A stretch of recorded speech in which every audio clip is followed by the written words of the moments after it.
lot of people might think of earth colors and historic colors as antiquated, in the past, and dull. But I'm going to show you a 4-color earth color palette that is going to absolutely teach you how to mix color.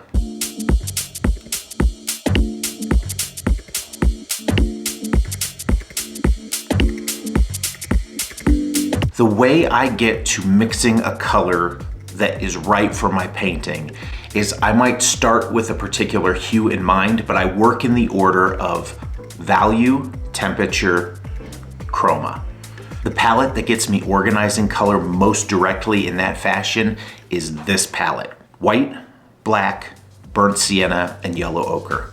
Now effectively what I have here is actually a primary palette in that my yellow ochre serves as the yellow, my burnt sienna serves as a red, even though it's not very red forward, it's perhaps even more red-orange, and my black actually serves as a blue. Using this palette, I actually set my colors up on the corners of my palette. I create what I like to consider a square or quadrant-based palette. By doing this, I have my colors now organized by the two most important factors of mixing color. We have lights and darks, and we have warms and cools. By only having 4 colors, every color has to be assigned to one of those quadrants.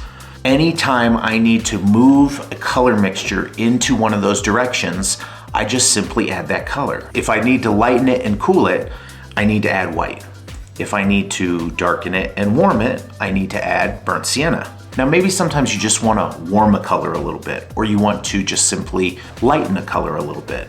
In this case, what I'll do is mix combinations of my warm colors or combinations of my light colors and add them to it. By just adding a little bit of white and yellow ochre together to make a lightening agent, I can add that to my color mixture and it will simply lighten it without affecting its temperature. This organization allows me to place colors onto this palette and organize them based on these qualities. So for example, if I was to add a permanent alizarin crimson to this palette, I can do these same types of mixture alterations with the alizarin crimson, and we can see a really good range of color mixture that comes off of just either warming, cooling, lightening, or darkening a color. I like organizing a palette this way because it actually forces me to look at the colors that I have in relationship to one another, and it actually makes me identify their color properties specific to mixing.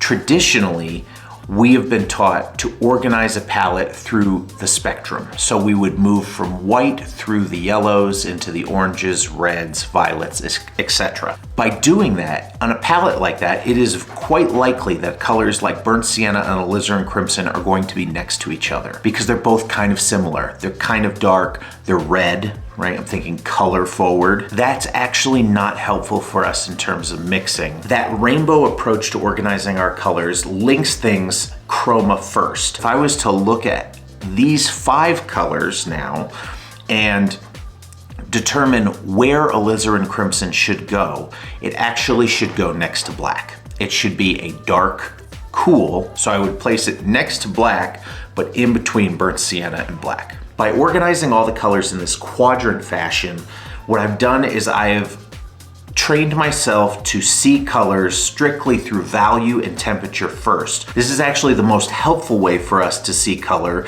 and it enables us to actually make better color mixtures because those are the 2 strongest variables that affect how we receive color in painting.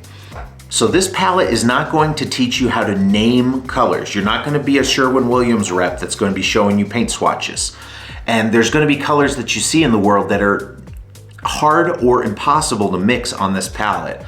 But it's worth a try. This kind of palette really hones how you can see color, and just on its own, it's actually a really good flesh tone palette. In this case, I've shown where a color like permanent alizarin could fit into this palette.